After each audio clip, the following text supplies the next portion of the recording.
It is so wet. So very wet.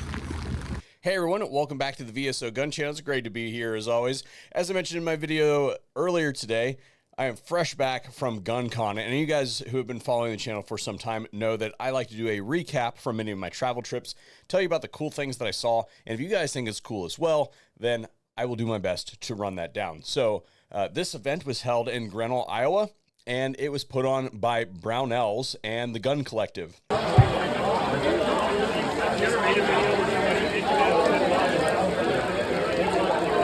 Public attendance as well as industry booth type presentation and panels. If you would like to see the elite panel that I participated in, then you can find a full live stream VOD on the channel, and I have it listed in all the relevant places.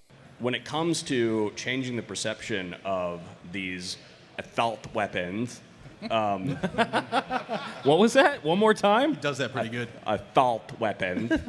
you guys are out there using them. Post about it. Show people that it's normal stuff. First Form was there, and this is interesting because you guys know that I'm a gym rat and have been since I was basically a teenager.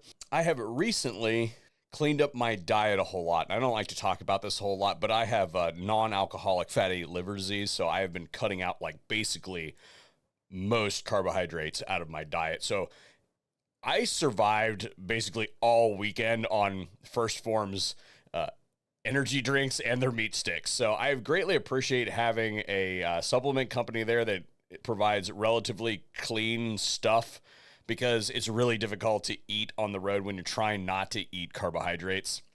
So I greatly appreciate them for being there. And also, I think it's cool that even though it's a Second Amendment adjacent company, it's a supplement company, I got to talk with them at length about freedom and Second Amendment values, and I think that's good. First Form, if you can't tell, I'm trying to shill for your products. Call me. I would very much love to have you on our sponsors list.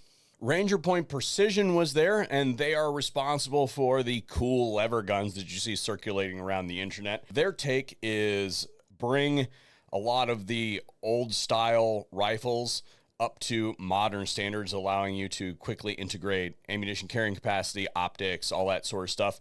And the reason that this is important is it's not just a cool guy thing. While they are very cool, I think it's important because first, there are calibers that are much more capable out there than the normal NATO stuff that you and I are used to shooting all the time. Like, if you shoot something with a 45-70, it is dead, okay? But oftentimes, the way those guns are manufactured and don't really lend themselves to modern applications. So sometimes they end up very niche. So bringing that up to speed, and then also, as a caveat to that, part two, there are lots of states that are still restrictive. We're fighting it, but it's going to be the long haul. Still restrictive on the types of things that you can use inside the confines of their arbitrary state borders. The Constitution stops at borders sometimes in the United States. So bringing some of those guns up to speed, make them a much more viable tool for people who have to live behind the Iron Curtains. My people from Rifle Speed were there. If you guys don't know what that is, you're absolutely wrong, but it is an adjustable gas block system that is highly visual, highly tactile, and they have just brought to market their new big bore compatible one. So it's kind of been the standard thickness barrels that their stuff fits. Well, now they've made one that's available for the bull barrel type stuff. So the 0.85. Is that right? 0.85? Excuse me. 0.875. So normal barrel is 0.75. Then you've got the 0.625, which is the thin pencil weight barrel. And then the bull barrel is 0.875. So they got the stuff that fits all of the AR barrels now. CAC was there, and they've got an interesting take on something that was really prevalent back in the day is a junction mass buffer. And this concept was originally designed back when they were making the transition between the carbine buffer and the rifle buffer, right?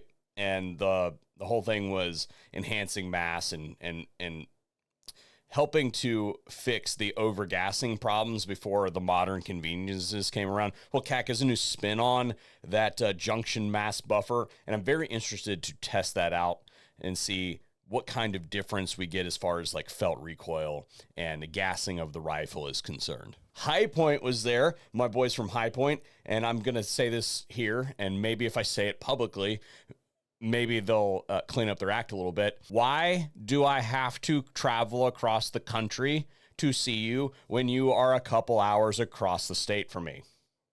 They're located in Ohio, and they never come visit. I don't know what it is. I make fun of them every time I see them there. It's unacceptable. But they brought their 380 pistol, and I have to say that this was absolutely hilarious. I had a great time with this gun, and if you're looking for a cheap plinker that shoots not so cheap ammo, then this is definitely one that you should consider, because I went back for magazine after magazine on the High Point 380, and I'm going to have me one of them.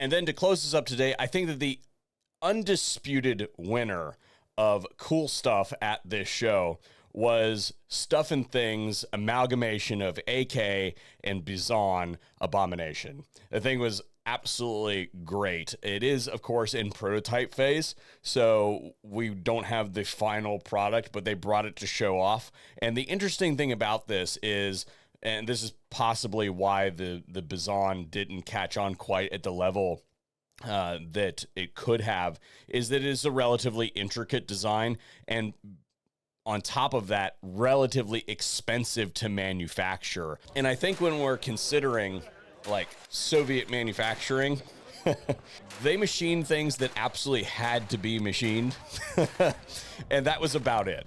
And I think that perhaps using today's manufacturing techniques that have become pretty mainstream, that they can bring the price down considerably on that to make it something that might be viable in a real world free capitalist market.